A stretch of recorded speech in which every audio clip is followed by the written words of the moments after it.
السلام عليكم كسور دواذا كانالك عبد العزيز بورلي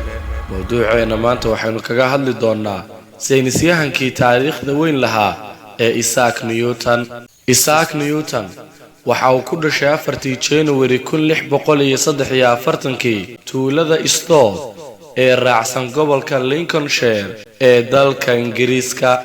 aabihii isagoo uurka ku jira 3 bilood ayuu geeriyooday markii uu gaadhay 3 sano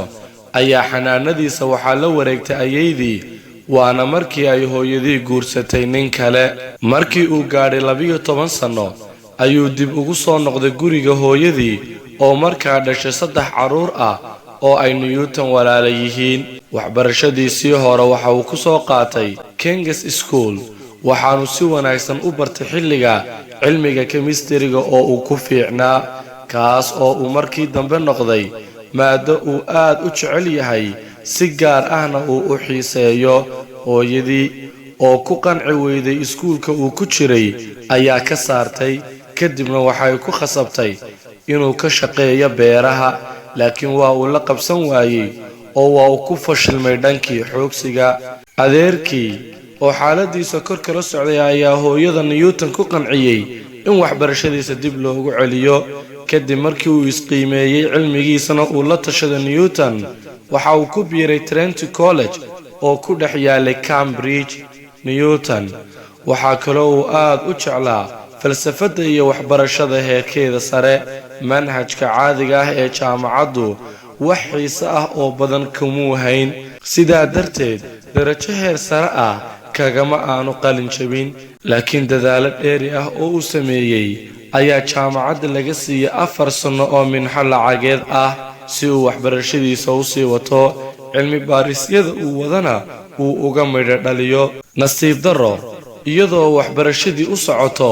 ayaa waxaa dilaacay daacuunkii Cambridge kaas oo sababtiisa jaamacaddii albaabada loo laabay gurigiisa ayuu iskaga noqday si uu cilmi baaristiisa u sii wato sanad iyo badh oo uu wax isbarayay ayaa waxaa ka dhashay shaqooyin wax ka bedelay taariikhda sayniska adduunka Newton waxa uu u wareegay dhanka fiisigiska manhajkii maadada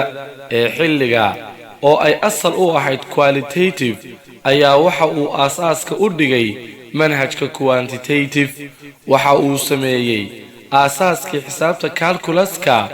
waxa uu dejiyay sharciyada refractionka iyo milicsiga iftiinka waxaanu dejiyay sharciga general attraction waxaanu soo saaray 3 qaanuun oo ilaa hadda magaciisa loo yaqaano mar kale Cambridge ayuu dib ugu soo laabtay waxaanu noqday macallin ka tirsan Trinity College waxa uu dhammaystiray cilmi baaristiisii dhanka iftiinka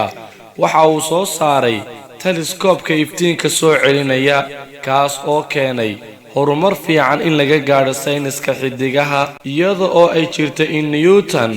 aanu xiriir fiican la lahayn fiisigisyahanadii kale ayaa haddana lagu tixgelin jiray maskax furnaantiisa xoogga leh oo cid kasta ay ku taqaanay waxa uu qayb ka noqday ururka boqortooyada ee sayniska iyo falsafada Royal Society of Science isaga oo markii dambe madax ka noqday sanadkii 1687 waxa uu qoray buuggiisa caanka ah ee Philosophy Naturalis Principii Mathematica mabaadi'da xisaabta ee falsafada dabiiciga ah kaas oo loo aqoonsan yahay inuu yahay buuggii ugu saameynta badnaa dhanka fiisigiska sawirka guud ee aan ka haysano Newton waa inuu ku wanaagsanaa fiisigiska iyo xisaabta laakiin waxaad ogaataa waqtigiisa inta badan waxa uu ku qaatay dhanka cilmiga chemistry-ga laakiin shaqooyinkii uu dhanka ka qabtay inteedii badnayd wuu qariyay sida la sheego waxaana la tilmaamaa inuu gubay in badan oo ka tirsan buugaagtii uu dhanka ka qoray waxaanu sidoo kale muhiimad gaar ah siin jiray cilmiga falsafada iyo theology-ga inkasta oo uu guulo waaweyn ka gaaray dhanka cilmiga iyo aqoonta ayaa haddana waxa uu aaminsanaa in waxaas oo dhani ay yihiin bilow oo qura hadalladiisii dhaxalgalka ahaa waxaa ka mid ahaa inuu yidhi waxaan ahaa sida cunug yar oo ku ciyaara xeebta badda oo raadinaya inuu helo dhagax dixeed jilicsan ama bacool ka fiican kan dadku ay beerteen badweyntiina way iga sii horraysaa oo cidina weli waxba kama aan raadin. haddana waxaanu aragnaa sida uu u saxsanaa ee uu horumar ballaaran uga gaadhay cilmiga uu tiigsaday. Isaac Newton waxa uu horumar fiican gaadhsiiyey cilmiga sayniska isaga oo waxyaabo fara badanna ku soo biiriyey.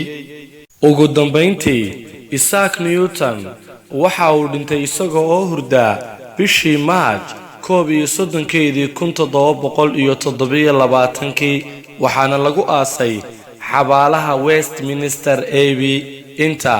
ayaynu ku soo koobi doonaa mawduuceena maanta.